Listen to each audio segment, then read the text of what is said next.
العظیم وبلغنا رسوله النبی الکریم ونحن علی ذلک لمن الشاہدین والشاکرین والحمد للہ رب العالمین۔ میری نہایت ہی واجب الاحترام ذی قدر وزی محتشم بزرگ و دوستو، اگرچہ اسی آیت کے تحت گزشتہ جمعوں میں بھی میں کچھ معروضات پیش کر چکا ہوں، لیکن اسی آیت مقدسہ کا جو دوسرا حصہ ہے الذین آمنوا وکانوا یتقون، اس موضوع پہ آج میں گفتگو کرنا چاہوں گا۔ آپ کو بخوبی علم ہے کہ جو اللہ کے ولی ہوتے ہیں ان پہ نہ خوف ہوتا ہے نہ غم ہوتا ہے۔ بظاہر بندہ جب مطالعہ کرتا ہے، کسی بھی بزرگ کی زندگی کو پڑھتا ہے تو اسے محسوس ہوتا ہے کہ جتنا خوف ان کو ہوتا ہے کسی اور کو نہیں ہوتا۔ علماء نے اس کی وضاحت یوں فرمائی ہے کہ اولیاء اللہ کو جو خوف ہوتا ہے وہ صرف اللہ کا خوف ہوتا ہے، صرف اپنے ایمان کا خوف ہوتا ہے۔ کہیں ایسا نہ ہو کہ میرا ایمان مجھ سے چھن جائے، بس ایک ہی خوف ہوتا ہے۔ دنیاوی اعتبار سے مال ختم ہو گیا یا مال ختم ہونے کا خوف وہ نہیں ہوگا، اولاد کے مر جانے کا خوف وہ نہیں ہوگا۔ کیوں؟ اس لیے کہ من کان للہ کان اللہ لہ، جو اللہ کا ہو گیا اللہ اس کا ہو جائے۔ اللہ والے اللہ کی خاطر اپنی زندگی بسر کرتے ہیں، اولاد بھی اسی کی، مال بھی اسی کا، جان بھی اسی کی، سب کچھ وہ اللہ جل شانہ کے سپرد کر دیتے ہیں۔ یہ ان کا مطمئن نظر ہوتا ہے۔ ولا هم يحزنون، وہ غمگین نہیں ہوتے۔ غمگین بظاہر آپ دیکھیں گے کہ اولیاء اللہ سے بڑھ کے غم کسی کو نہیں ہوتا۔ غم کس بات کا ہوتا ہے کہ سابقہ دور پہ ان کی نگاہ ہوتی ہے کہ مجھ سے فلاں غلطی بھی سرزد ہوئی، فلاں خطا بھی ہوئی، فلاں کا دل بھی دکھایا گیا۔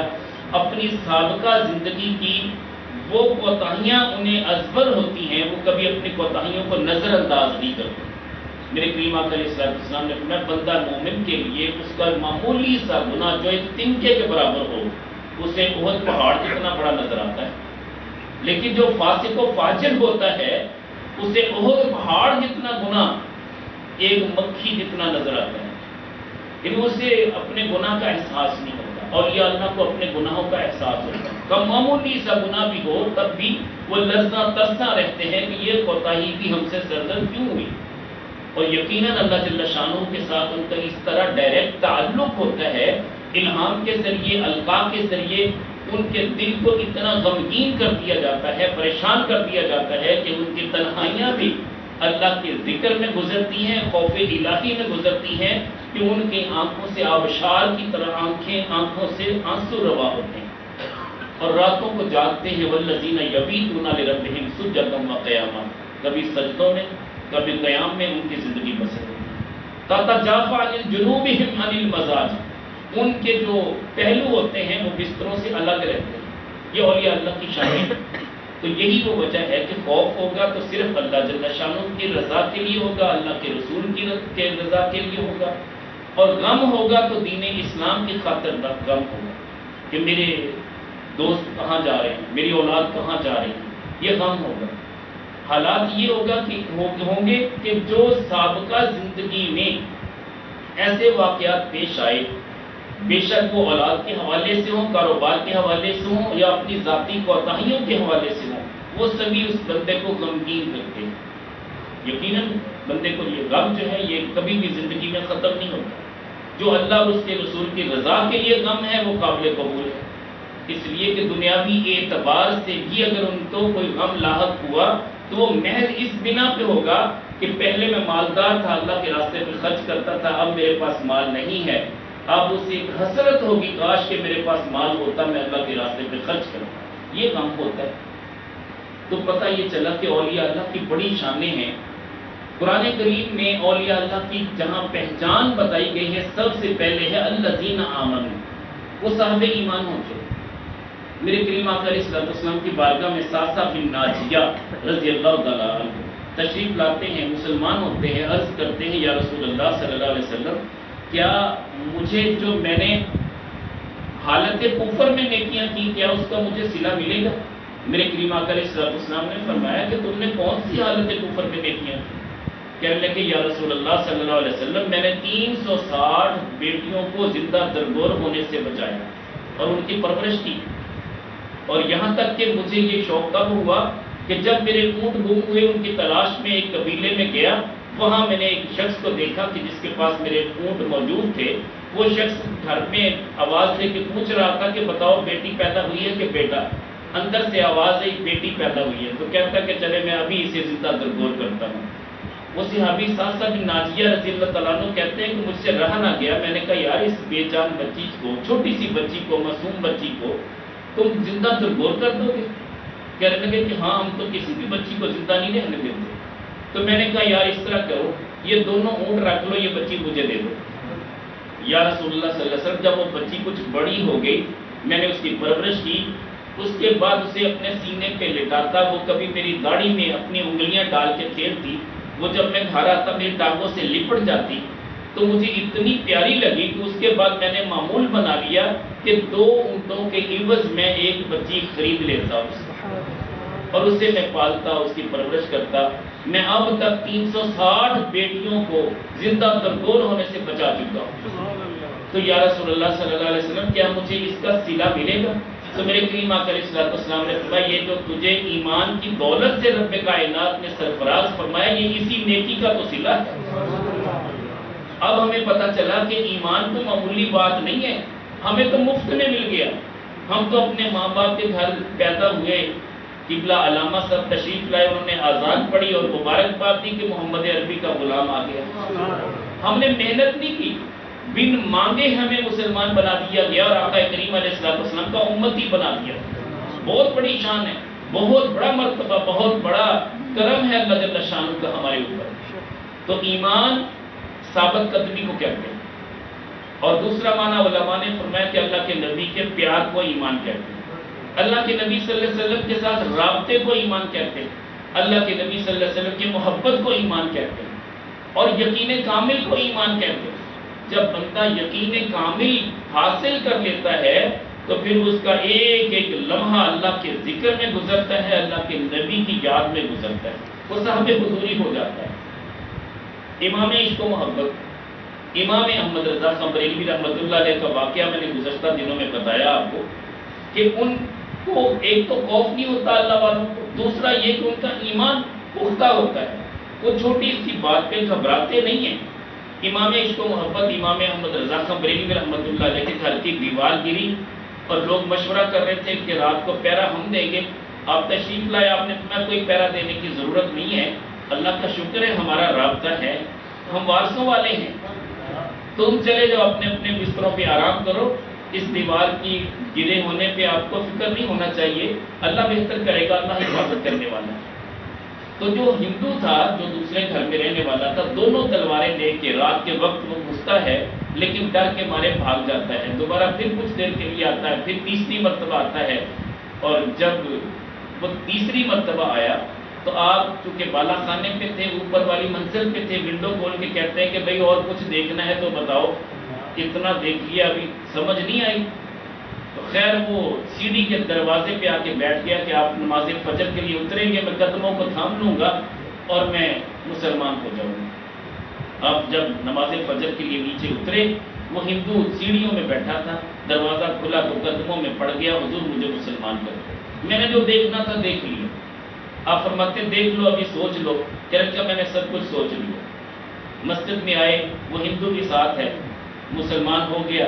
تو لوگوں نے پوچھا کہ حضور اس میں حکمت کیا، یہ کیسے پلٹا، آخر کیسے اس نے رجوع کیا، اپنا دین کیسے چھوڑا. آپ فرماتے اسی سے پوچھ لو. جب اس سے پوچھا تو کہنے لگا کہ رات جب میں قتل کرنے کے ارادے سے ان کے گھر میں داخل ہوا، 2 تلواریں میرے ہاتھ میں تھی، میں نے دیکھا 2 شیر میرے سامنے کھڑے ہیں اور مجھے لگتا تھا کہ شاید ابھی مجھ پہ حملہ آور ہونے لگے، تو میں واپس پلٹ گیا. میں نے تھوڑی دیر کے بعد پھر سوچا کہ اب تو وہ شیر جا چکے ہوں گے، لیکن دوبارہ دیکھا تو وہی شیر کھڑے تھے. پھر میں نے راستہ بدل کے دوسری طرف سے جانے کی کوشش کی، وہ شیر کھڑے تھے. بات یہ ہے کہ میں بس اس کرامت کو دیکھ کے طائب ہوا، میں ان کی بارگاہ میں حاضر ہو گیا. تو جتنے بھی آپ کے پیروکار تھے، آپ کے ساتھ محبت کرنے والے تھے، سب نے عرض کی کہ حضور وہ شیر کون سے تھے. تو آپ نے بڑی پیاری بات کی، فرمایا کہ وہ تو حضور غوث پاک رحمۃ اللہ علیہ کی طرف سے مدد بھیجی گئی تھی. نعرہ تکبیر، اللہ نعرہ رسالت، نعرہ حیدری. فرماتے ہیں کہ میں نے ابھی مولا علی شیر خدا کی بارگاہ میں تو استغاثہ کیا ہی نہیں، میں نے اللہ کے نبی صلی اللہ علیہ وسلم کی بارگاہ میں تو عرضی پیش کی ہی نہیں، یہ تو حضور غوث پاک کی طرف سے 2 شعر آ گئے، یہ ہندو تو اس کا بھی مقابلہ نہیں کر سکتا۔ تو اللہ والوں کے لیے رب کائنات جل وعلا نے ملائکہ معمور کیے ہوتے ہیں، ان کو دنیاوی اعتبار سے کوئی خوف نہیں ہوتا، کوئی غم نہیں ہوتا، وہ صاحب تقویٰ صاحب ایمان ہوتے۔ خواجہ حسن بصری رحمۃ اللہ علیہ یقین کامل پختہ تھے ان لوگوں کے، ہمارے یقین میں کمی آ چکی ہے۔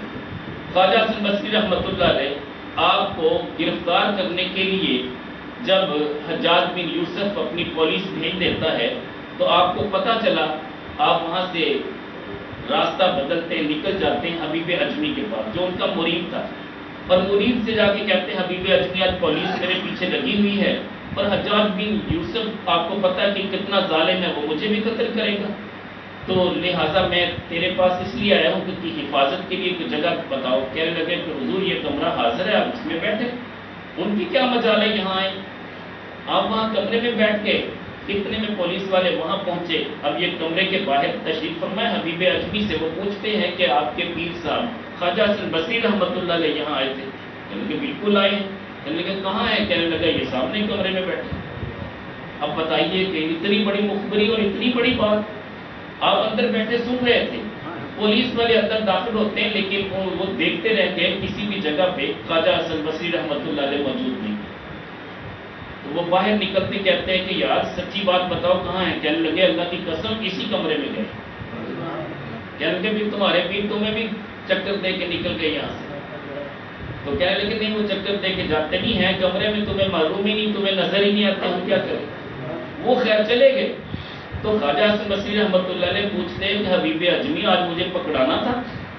کہنے لگے حضور اس امتحان میں کامیاب ہونا کوئی معمولی بات ہے، آپ میرا امتحان لے رہے تھے کہ مرید کیا کہتا ہے؟ آپ ہی نے تو بتایا ہے کہ اللہ کے نبی صلی اللہ علیہ وسلم کا فرمان ہے الصدق ینجی والکذب یہلک، سچ بندے کو نجات دے دیتا ہے اور جھوٹ بندے کو ہلاک کر دیتا ہے۔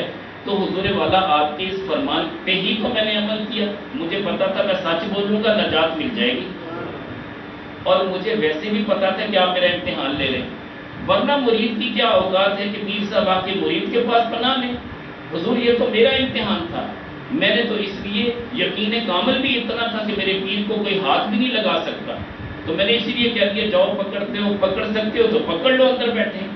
حضور مجھے یقین تھا کہ آپ نظر ہی نہیں آئیں گے، اس لیے کہ رب کائنات جل وعلا آپ پہ پردے ڈال دیں گے، آپ کی حفاظت اللہ نے فرشتوں کے ذمہ لگائی ہے، اس میں کوئی شک نہیں ہے۔ ان الذین قالوا ربنا اللہ، جو یہ کہتا ہے اللہ ہمارا رب ہے، ثم استقاموا، پھر اس پہ ڈٹ جاتا ہے، ثابت قدم ہو جاتا ہے، تتنزل علیہم الملائکہ، پھر اللہ کے ملائکہ اس پہ نازل ہوتے ہیں، قرآن کہہ رہے ہیں۔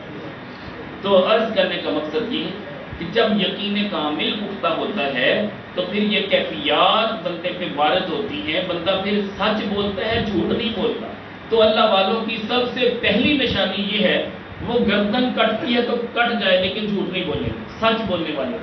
حضور غوث پاک رحمۃ اللہ علیہ آپ سفر کے لیے جا رہے ہیں، والدہ نے آستین کے اندر 40 دینار چھپا دی، سلائی کر دی ہے۔ آپ نے جب ڈاکوؤں نے پوچھا، تلاشی لی، کچھ نہ نکلا، آپ نے کہا 40 دینار ہیں میرے پاس، تلاشی لے لو۔ جلدی جلدی انہوں نے جیبوں کو تلاش کیا، کچھ نہ نکلا۔ جا کے اپنے مالک سے کہتے ہیں، اپنے بڑے سردار سے کہتے ہیں کہ یہ بچہ ابھی ہے چھوٹا سا، جھوٹ بولتا ہے۔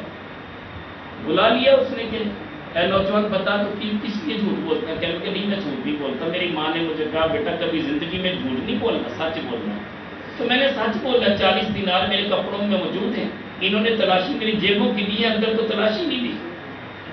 وہ ڈاکو کہنے لگا کہ تو چاہتا تو اپنی بچت کر سکتا تھا، آخر کیا وجہ؟ کہنے لگے اس لیے کہ میں اللہ اور اس کے رسول سے ڈرتا ہوں، اور میری ماں نے یہ وصیت کی ہے کہ بیٹا گردن کٹتی ہو تو کٹ جائے لیکن جھوٹ کبھی نہ بولنا۔ اب وہ شرمندہ ہوا، یہ لفظ تیر کی طرح اس کے دل کو چھلنی کر گئے، اور اس کے ضمیر نے اسے آواز دی کہ ایک نوجوان بچہ اتنا تابعدار ہے، فرما بردار ہے، تو کون ہوتا ہے؟ تو اتنا بڑا سردار ہو کے ڈاکوؤں کا کیسے گناہوں میں پڑا ہوا ہے؟ کاش کہ یہی سرداری اولیاء اللہ کی تجھے نصیب ہو جائے۔ تو وہ توبہ کر لیتا ہے، معافی مانگتا ہے، اللہ کی بارگاہ میں مقبول بندہ ہو جاتا ہے۔ روایت میں آتا ہے کہ آپ کی جتنے بھی وہاں مزار شریف پہ کچھ دربار جتنے بھی قریبی ہیں، خدمت گزار ہیں، وہ انہی کی نسل میں سے۔ بہرحال اللہ جل شانہ جن کو ثابت قدمی عطا کرے۔ اور دوسری بات الذین آمنوا وکانوا یتقون، اور صاحب تقوی ہوتے ہیں۔ اولیاء اللہ کی یہ شان ہے کہ اللہ ان کو متقی بنا دیتا ہے، پارسا بنا دیتا ہے، وہ صاحب تقوی بن جاتے ہیں، گناہ کے قریب بھی نہیں جاتے۔ اور جب گناہ کی آلائشیں ان پہ وارد ہونے لگیں تو اپنے رب کو یاد کرتے ہیں، فوراً توبہ کر دیتے ہیں اور بچ جاتے ہیں۔ اللہ ان کے دل میں خیال ڈال دیتا ہے، القاء کرتا ہے اور ان کی حفاظت پہ فرشتوں کو مامور کر دیتا ہے۔ سلیمان بن بشار رضی اللہ تعالیٰ عنہ ورحمۃ اللہ علیہ بہت بڑے بزرگ ہوئے۔ ایک عورت ان کو دعوت گناہ دیتی ہے، آپ وہاں سے نکل بھاگتے ہیں، اپنا گاؤں بھی چھوڑ جاتے ہیں، ایک جگہ پہ جا کے پڑاؤ ڈالتے ہیں، وہ رات بھر واپس نہیں آتے، جہاں سوتے ہیں رات کو حضرت یوسف علیہ السلام ملاقات کرتے ہیں، فرماتے ہیں کہ سلیمان بن بشار میں پیغمبر یوسف علیہ السلام تجھے مبارکباد دینے آیا ہوں، جو کام میں نے نبی ہو کے کیا تو نے محمدی ہو کے وہ کام کیا۔ یہ اللہ نے تیرے دل میں شوق ڈال دیا، تیری حفاظت پہ اللہ نے فرشتے مامور کر دیے اور تیرے دل میں یہ القاء کر دیا کہ تو اس گناہ سے بچ جا، تو بھاگ کے اپنے آپ کو بچا لیا تو نے، اور وہ کام کر دکھایا جو میں نے نبی ہو کے کیا۔ تو حضرت بابا مسکی، بڑا نام ہے، مس کہتے ہیں خوشبو کو، مس کہتے ہیں جو کستوری ہوتی ہے اس کو۔ بابا مسکی بصرہ کے رہنے والے تھے، فرماتے ہیں کہ میں کام کاج کی غرض سے بغداد گیا، بغداد میں وہاں ایک کپڑے کی دکان پہ میں نے کام کرنا شروع کیا تو ایک خاتون آئی، اس خاتون نے جب مجھے دیکھا میرا حسن اسے بھا گیا اور وہ کہنے لگی کہ اس نوجوان کو کہو کہ کپڑا میرے گھر چھوڑ آئے۔ وہ گٹھڑی باندھی سر پہ لی، جب جیسے وہاں پہنچے تو خاتون نے اسے اپنے کمرے کے اندر جو کمرہ خاص تھا وہاں کہا کہ یہاں گٹھڑی رکھ دو، اس کے بعد کنڈیاں لگائیں اور اس کے بعد اسے دعوت گناہ دی۔ اب یہ پریشان ہو گیا کہ میں کیا کروں۔ وہ اتنی بڑی بہت جاگیردارنی عورت تھی، بڑی پیسے والی عورت تھی، سیٹھ قسم کی عورت تھی، بڑا اس کے پاس مال و دولت تھا اور اس کے پاس بہت سارے نوکر چاکر بھی تھے۔ اس نے کہا کہ میں تجھے کسی صورت بھی اب جانے نہیں دوں گی، لیکن یہ اللہ جل شانہ کی بارگاہ میں التجا کر کے اللہ ان کے دل میں القاء کرتا ہے، دل میں خیال پیدا کر دیتا ہے، دل میں الہام کر دیتا ہے کہ تو اب اس طرح کر کے اپنے آپ کو واش روم میں لے جا اور غلاظت اپنے اوپر بن۔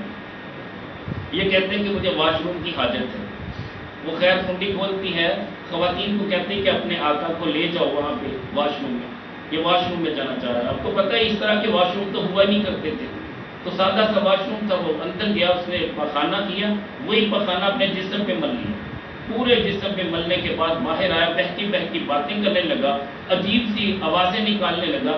انہوں نے کہا یہ تو بیچارہ پاگل ہو گیا اور اتنی گندگی اس کے جسم پہ تعفن لگا ہوا ہے تو اسے گھر سے باہر نکالا۔ وہ کہتے ہیں کہ اللہ کا کرم یہ ہوا کہ میں نے آ کے غسل کیا، کپڑے تبدیل کیے، غسل کرنے کے بعد میں جب رات کو سویا تو ایک کالی زلفوں والا تشریف لایا، سفید لباس تھا اور میرے جسم پہ ہاتھ پھیرنے کے بعد کہتا ہے کہ تجھے مبارک ہو، رب نے تجھے اس طرح کے برے کام سے بچا لیا ہے۔ یقیناً اللہ کے نیک بندوں کو بچا لیا جاتا ہے، اللہ کے نیک بندے محفوظ ہوتے ہیں، معصوم نہیں ہوتے، یاد رکھیے، معصوم صرف اللہ کے نبیوں کی ذات ہوتی ہے۔ تو بہرحال اس دن کے بعد ان کے بدن سے ایسی خوشبو مہکتی کہ جو بھی ملتا وہ پوچھتا کہ آپ نے خوشبو کون سی لگائی ہے، تو آگے سے کہتے کہ اللہ کی قسم میں نے کوئی اور خوشبو نہیں لگائی، ہاں البتہ ایک کالی زلفوں والا تشریف لایا تھا جس نے میرے جسم پہ ہاتھ پھیرا تھا، تو اس دن کے بعد میرا جسم مہکنے لگا ہے۔ حضور والا یہ وہ اللہ والے ہیں، اور یہ خوف الہی سے کتنا لرزہ ترساں رہا کرتے ہیں۔ حضور غوث پاک رحمۃ اللہ علیہ خانہ کعبہ کا طواف کر رہے ہیں اور بعد میں غلاف کعبہ کو پکڑ کے زاروں قطار روتے ہیں، آنکھوں سے آبشار کی طرح آنسو رواں ہیں اور روتے روتے ہچکی بن گئی اور لفظ کیا کہہ رہے ہیں کہ اے باری تعالیٰ جب مجھے قیامت میں اٹھانا تو مجھے اندھا اٹھانا، اس لیے کہ میں کس منہ سے تیری بارگاہ میں حاضر ہوں گا کہ میرے تو گناہ اتنے ہیں۔ حالانکہ اللہ والے بڑے نیک ہوتے ہیں، بڑے پاسا ہوتے ہیں، تقویٰ طہارت والے ہوتے ہیں۔ یہ وہی حضور غوث پاک جو بچپن میں وہ جھوٹ نہیں بولتے، 40 دیناروں کے بارے میں بتاتے ہیں، لیکن حرم کعبہ میں رو بھی رہے ہیں اور یہ بھی کہہ رہے ہیں کہ باری تعالیٰ مجھے محفوظ رکھا ہے، اس میں کوئی شک نہیں، مگر پھر بھی مجھے اپنے گناہوں پہ ندامت اور شرمندگی ہے۔ حالانکہ ان لوگوں کے گناہ نہیں ہوتے، اگر ان کے گناہوں کو آپ شمار کرو، سچی بات ہے وہ ہمارے لیے بطور نیکیاں ہو جائیں۔ وہ بالکل اسی طرح جیسے حضرت سری ستی رحمت اللہ علیہ بڑے بزرگ ہوئے، جنید بغدادی علیہ رحمہ کے ماموں تھے، آپ کی دکان میں آگ لگ گئی، آپ کھانا کھانے کے لیے آئے اور کباڑ کا کاروبار کیا کرتے تھے، کسی نے بتایا کہ حضور دکانوں پہ آگ لگ گئی، آپ نے کھانا چھوڑا، بھاگتے ہوئے جا رہے، جب بھاگتے ہوئے جا رہے آگے سے کوئی بندہ ملا، کہنے لگا حضور آپ کی دکان بچ گئی، گھاس پھوس کی جھونپڑیاں ہوا کرتی تھی تو باقی ساری دکانیں جل گئی۔ آپ نے کہا یا اللہ تیرا شکر ہے۔ اب دیکھیں شکر ادا کرنا کتنی بڑی نیکی ہے، لیکن آواز آئی کہ سرستی کتنا خود غرض ہو گیا ہے، تجھے دوسری دکانوں کے جلنے کا احساس نہیں ہے، اپنی دکانوں کے بچ جانے کا تجھے اتنا شوق ہے۔ آپ فرماتے 40 سال ہو گئے اس گناہ کی توبہ کر رہا ہوں۔ یہ ہوتے اولیاء اللہ کے گناہ۔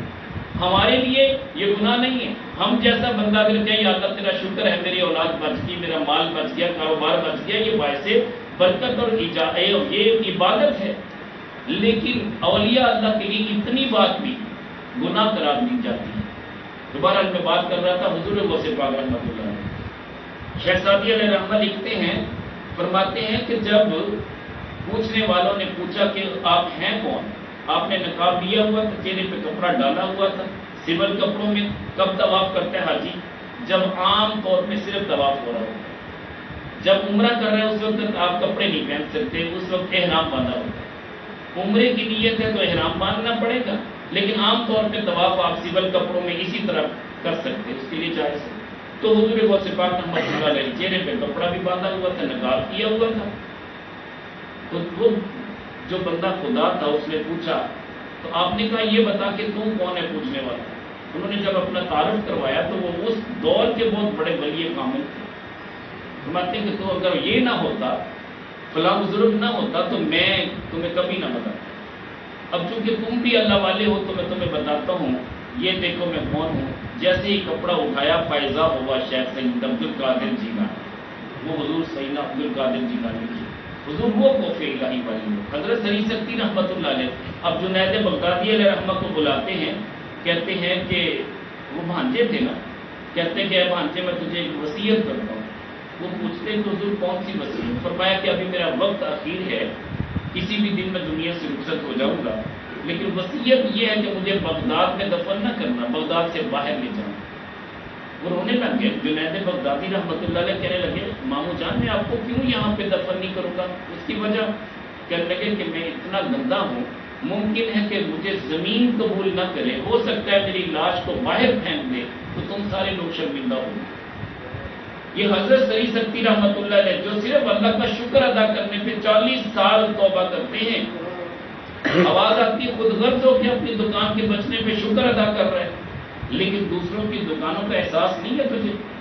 جن کا تقویٰ طہارت اس لیول پہ ہوتا ہے ان کی حالت یہ ہوتی ہے۔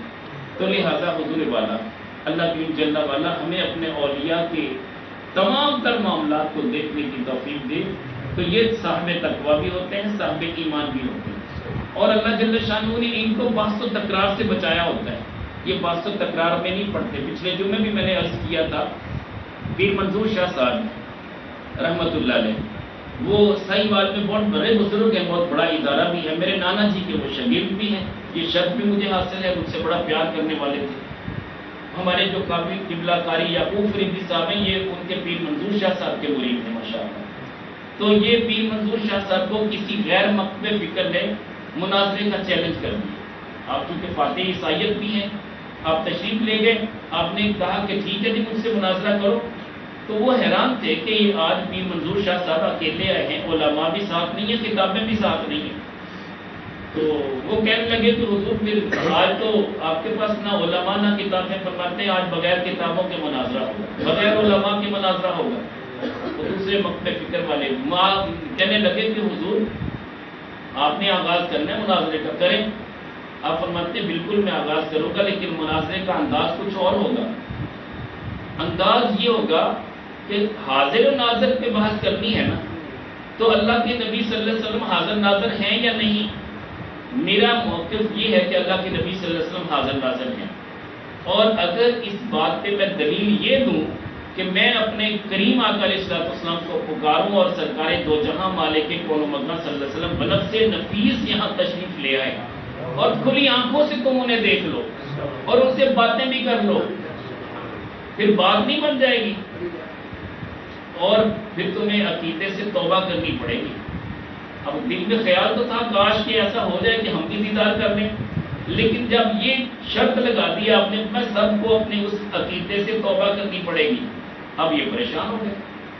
میں کہ اگر تم اس بات پہ مناظرہ نہیں کرنا چاہتے، تمہارے اندر اتنی اہلیت ہے تو تم مجھے اللہ کے نبی کا دیدار کروا دو، میں تمہارا عقیدہ اختیار کر لیتا ہوں۔ آپ کو یقین کامل کتنا تھا؟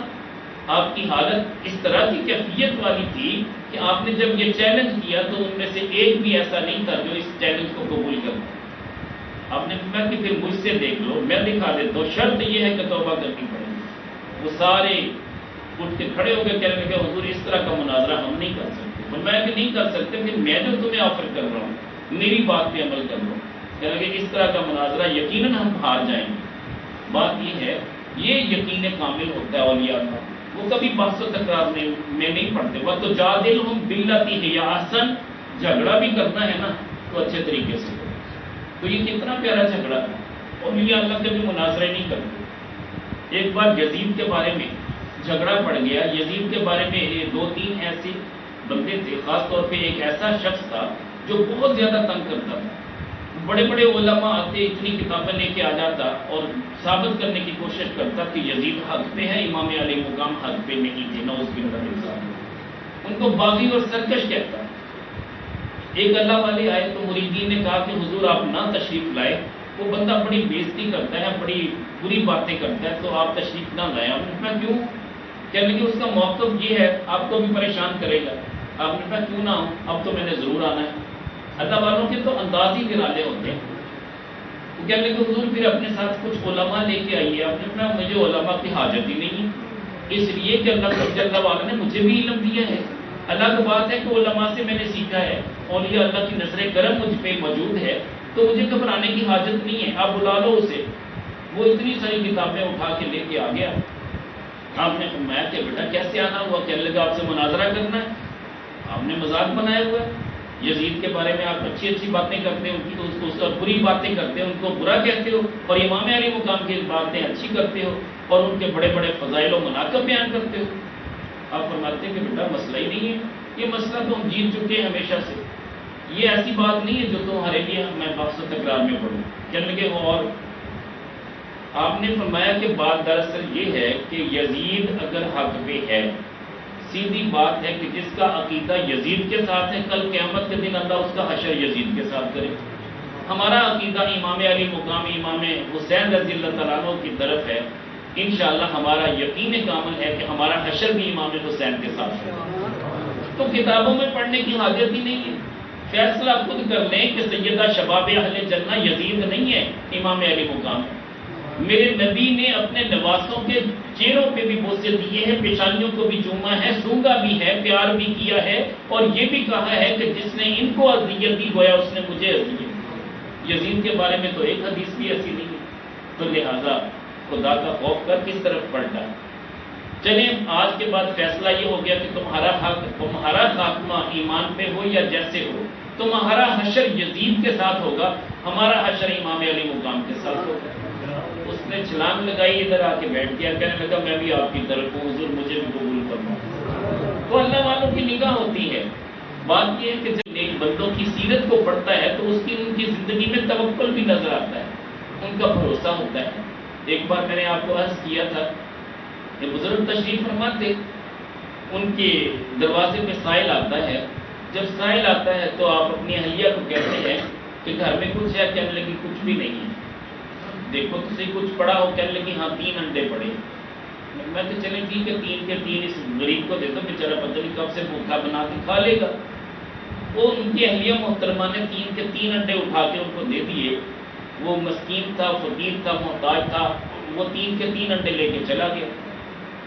تھوڑی ہی دیر کے بعد دروازے پہ دستک ہوئی تو ایک ٹوکری انڈوں سے بھری ہوئی تھی، کسی نے آ کے پیش کی کہ یہ میرے حضور کی خدمت میں پیش ہے، میری طرف سے نذرانہ ہے، قبول فرمائیں۔ آپ فرماتے ہیں کہ ٹھیک ہے۔ بیوی کو کہتے ہیں کہ کلو کتنے ہیں؟ بیوی کہتی ہے کہ اس میں تو 20 انڈے ہیں۔ میں کہ یہ پھر ہمارے لیے نہیں ہے۔ کہہ لیں کہ نہیں، میرا مطلب یہ ہے کہ 20 انڈے ثابت ہیں اور 10 انڈے ٹوٹے ہوئے ہیں، ٹوٹل 30 ہیں۔ کہنے لگے جب تم نے اللہ کے راستے پہ دیے تھے کتنے تھے؟ کہنے لگے 3۔ پوچھا کہ سالم تھے؟ کہنے لگے 2 سالم تھے، تیسرا ٹوٹا ہوا تھا۔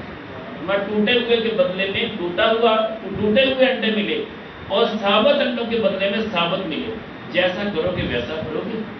میرے کریم آقا علیہ الصلوۃ والسلام تشریف لے جا رہے تھے، کھجوروں کے خوشے، جو خشک کھجوریں تھیں، جو بالکل گئی گزری کھجوریں تھیں، وہ لٹکی ہوئی ہیں۔ عرب میں رواج تھا کہ کھجوروں کے خوشے لٹکا دیے جاتے، جو سائل ہوتا، غریب ہوتا، مسافر ہوتا، وہاں سے توڑ کے کھاتا، یہ صدقہ جاریہ سمجھا جاتا تھا۔ نیت ہوتی تھی اچھی، جیسے ہم باہر پانی کی سبیل لگا دیتے کہ باہر سے صاف پانی بھر کے لے کے جائیں گے، اس کا اجر ملے گا، ایسے ہی وہاں پہ عرب میں دستور تھا کھجوروں کا، تو کھجوروں کے خوشے اکثر لٹکا دیا کرتے تھے اپنے گھروں کے باہر، تاکہ جانے والے مسافر وہاں سے کھجوریں اتار کے کھائیں۔ اور وہ لوگ بھی کتنے قناعت پسند تھے، ایک صحابی روضۃ من ریاض الجنہ میں آ کے کھجوروں کے خوشے لٹکایا کرتا تھا، اور غالباً حضرت ابو طلحہ تھے، ان کے باغات جہاں باب فہد ہے وہاں پہ ان کے باغات تھے اور کنویں بھی پانی کے وہاں تھے، تو خیر وہ خوشے لٹکا دیتے، وہ صاف ستھری کھجوریں ہوتی تھی۔ ایک بار کریم آقا علیہ الصلوۃ والسلام نے دیکھا کہ سوکھی ہوئی کھجوریں ہیں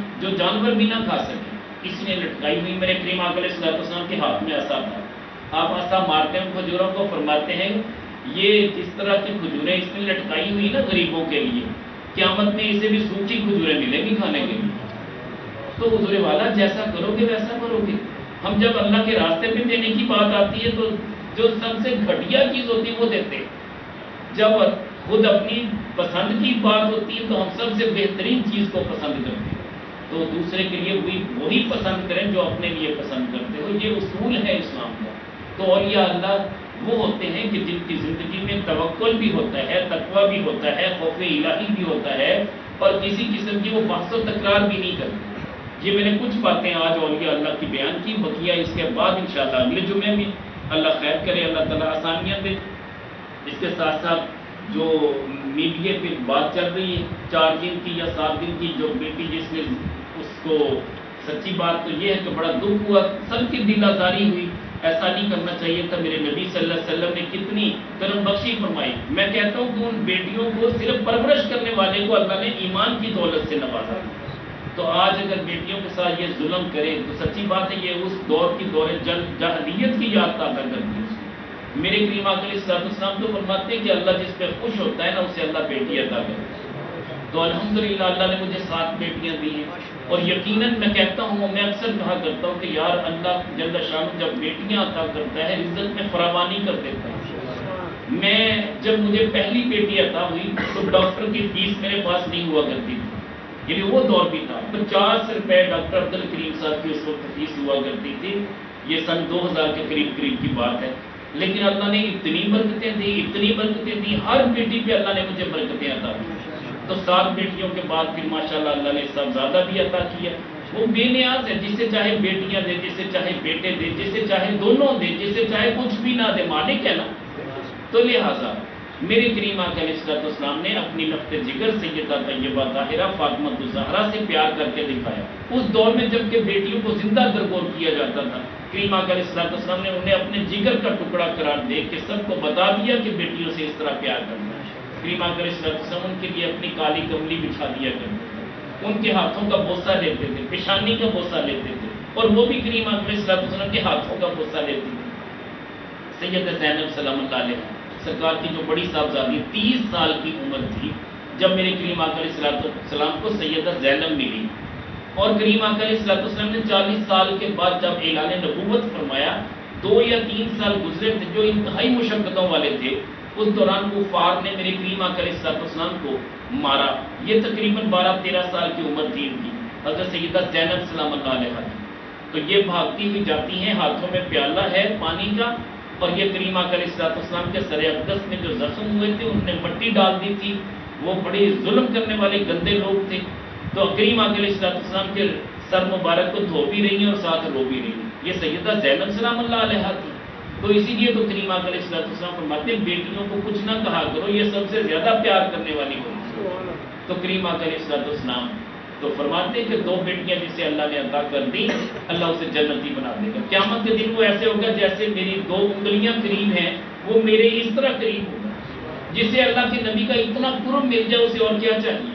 تو لہٰذا کریم آقا علیہ السلام فرماتے ہیں کہ جب اپنے گھر میں کچھ کھانے کے لیے لے کے آؤ، سب سے پہلے اپنی بیٹیوں سے شروع کرو، یہ زیادہ پیار کرنے والی ہوتی ہے، اور یقیناً یہ کل قیامت کے دن بھی اس باپ کے ساتھ لپٹ جائیں گی جو باپ زندگی میں کمیاں کوتاہیاں کرتا رہا، اب وہ دوزخ میں جانے لگا، فرشتے اس کو زنجیروں سے جکڑ کے دوزخ میں لے جانے لگے۔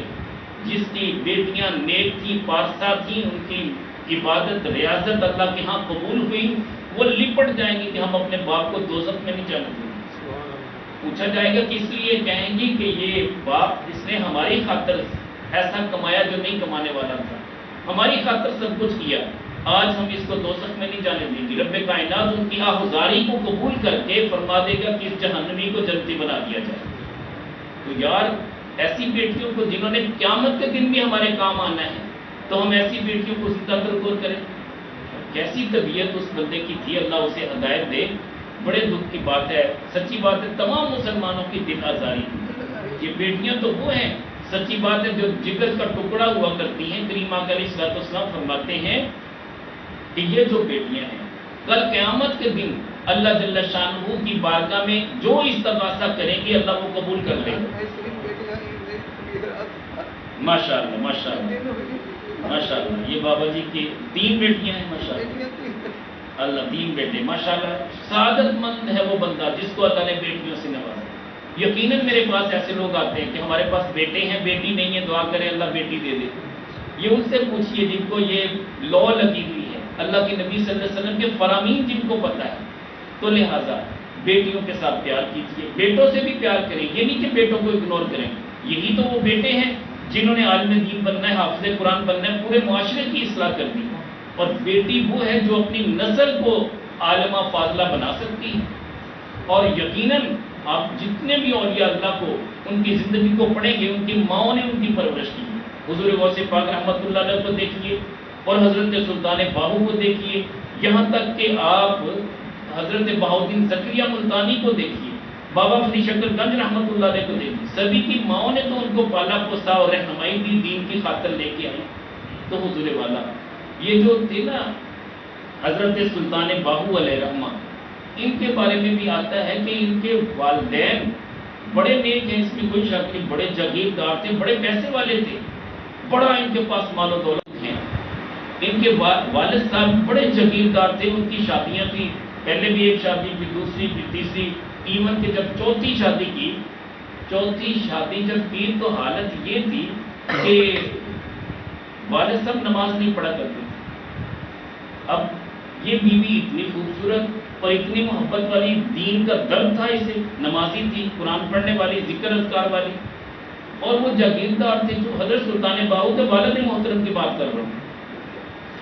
اب یہ روزانہ روٹین کے مطابق اپنی کسی نہ کسی بیوی کے پاس کمرے میں کچھ وقت گزارتے، بعد میں اپنی خوابگاہ میں جا کے وہاں اپنے کمرے میں سویا کرتے تھے، اور چاروں بیویوں کے ساتھ اعتدال کرتے تھے، باقاعدہ میانہ روی اختیار کرتے کہ ہر بیوی کو ایک ایک رات ٹائم دیتے، یہ اصول ان کا بہترین تھا، لیکن نماز نہیں پڑھتے تھے۔ اب یہ سلطان باہو علیہ رحمہ کی والدہ جب یہ ان کے نکاح میں آئی، والدہ نیک تھی، پارسا تھی، عبادت گزار تھی، اس نے دیکھا کہ میرا شوہر تو نماز نہیں پڑھتا۔ اب والدہ کیا کرتی ہیں، حضرت سلطان باہو کی والدہ کی بات کر رہا ہوں، یہ اپنے شوہر کے لیے روزانہ معمول یہ بنا لیتی ہیں کہ شوہر کو دودھ پلانے کے لیے لے کے جاتی ہیں۔ حالانکہ ڈیوٹی کس کی تھی؟ ڈیوٹی تھی خادم کی۔ خادم دودھ کا ایک گلاس آپ کو پلاتا تھا جب وہ سونے لگتے، تو یہ خادم کو کہتی ہیں آج کے بعد دودھ تم نہیں لے کے جاؤ گے، میں لے کے جاؤں گی۔ لے کے گئی، شوہر اتنا سخت دل تھا، یعنی حضرت سلطان باہو علیہ رحمہ کا والد محترم کی بات کر رہا ہوں، اتنا سخت تھا، کہنے لگا تم کون ہوتی ہو میرے کمرے میں آنے والی؟ جب میں تم چاروں کو ایک ایک رات، ہر رات الگ الگ ٹائم دیتا ہوں، تمہارا وقت ختم ہو گیا، اب کیا لینے آئی ہو؟ کہنے کہ حضور آپ کی بیوی تو ہو نا، وہ خادم جو دودھ لے کے آتا ہے، میں آپ کے کچھ پاؤں دبا دوں گی، آپ کی خدمت میں دودھ پیش کر دوں گی، تو یہ خدمت کا ثواب اللہ مجھے دے دے گا۔ میں کہ چلے ٹھیک ہے۔ کہتی اجازت ہو حضور تھوڑے سے پاؤں دبا لوں؟ کہتے ہیں بالکل دبا لیں۔ اب حضرت سلطان باہو علیہ رحمہ کی والدہ اپنے شوہر کے پاؤں دبا رہی، پاؤں دباتے دباتے کہتی کہ حضور اگر ناراض نہ ہو تو ایک بات کروں۔ کہنے کہ بتائیں۔ یہ بات یہ ہے کہ اگر صبح نماز فجر کے لیے اٹھا دوں تو برا تو نہیں منائیں گی؟ کہنے تم کون ہوتی ہو مجھے کہنے والی؟ لگی نمازوں کے لیے دعوت دینے والی؟ اتنی تو عالمہ فاضلہ رہتی نہیں، مجھے نہیں اٹھانا. چلے گی، پہلا دن گزرا، دوسرا گزرا، تیسرا گزرا، 10 دن گزر گئے. ادھر اللہ کی بارگاہ میں دعا بھی کرتی کہ باری تعالیٰ میرے شوہر کو نمازی بنا دے. اب وہ پاؤں دبانے کے لیے آتی ہے، دودھ بھی پیش کرتی ہے، پھر پاؤں دباتی ہے. بات سن، میرے ساتھ جھگڑا نہیں کرنا. بات یہ کہ میں نے کہہ دیا نماز کے بارے میں مجھے نہیں کہنا. ٹھیک. اب 10 دن مسلسل ایسا ہوتا رہا، پھر بھی کہتی کہ نہیں، اگر طبیعت کی اجازت دے تو میں صبح فجر کے لیے اٹھا دوں گی، 2 فرض پڑھ لینا. خیر 10واں دن آیا تو بڑے پیار سے، بڑے ادب سے پھر کہتی ہیں کہ میرے سردار اگر میں نماز فجر کے لیے اٹھا دوں، چلے ایک دن تو میرا کہنا مان لو. کہتے اچھا تو بھی نہیں ڈلتی، مجھے لگتا ہے تو نہیں ڈلے گی، چلے ٹھیک ہے صبح کی نماز کے لیے مجھے اٹھا دیں. اب وہ ساری رات سو نہیں سکی. سلطان باہو رحمۃ اللہ علیہ کی والدہ ساری رات اس نے آنسو بہائے کہ باری تعالیٰ تیرا شکر ہے 10 دنوں کی محنت رنگ لائی. اب مجھے یقین ہے کہ صبح میں اٹھاؤں گی تو میرا شوہر نماز کے لیے کھڑا ہوگا. مالک میرے تو بس میں اتنا ہے، باقی تیرا اگر تم چاہے تو اسے نیک بنا دے، اپنا بنا لینا اسے. ساری رات دعائیں کرتی رہی، التجائیں کرتی رہی، نماز فجر کے لیے اپنے شوہر کو بیدار کرتی ہے. اس نے 2 سنتیں پڑھی اور اس کے بعد 2 فرضوں کے لیے کھڑا ہوا. اب یہ اللہ کی بارگاہ میں آنسو بہا رہی ہے. سلام پھیرنے کے بعد دیکھتا ہے تو کہتا ہے کہ تو کیوں رو رہی ہے؟ تجھے جو تو نے کہا تھا میں نے پورا کر دیا، تو کیوں رو رہی ہے؟ کہنے لگے رو اس لیے رہی ہوں کہ اللہ نے مجھ پہ کتنا کرم کیا کہ میرے شوہر نے میری بات مان لی. کہنے لگا بس میری بات سن لو، آج کے بعد تو نے مجھے دوبارہ یہ مطالبہ نہیں کرنا، آج کے بعد تو نے اٹھانے کے لیے نہیں آنا. یہ اور تاڑے مار کے رونے لگ گئی کہ بھائی تعالیٰ میں نے تو ساری رات التجا کی تھی. تو یہ شوہر کیسا ہے کہ یہ پھر کہہ رہا ہے کہ آج کے بعد تو نے مجھے اٹھانے نہیں آنا. ابھی خاموشی تھی، دل میں یہ سوچ ہی رہی تھی. شوہر کہتا ہے کہ آج کے بعد میں تجھے نماز فجر کے لیے اٹھایا. اللہ اکبر، نعرہ رسالت، نعرہ حیدری، نعرہ منصیہ، نعرہ تحقیق. حضور والا جب اللہ پلٹاتا ہے نا کسی کو تو اس طرح پلٹاتا. پھر اس ماں کے بطن سے پیدا ہونے والا شخص وہ سلطان باہو بنا.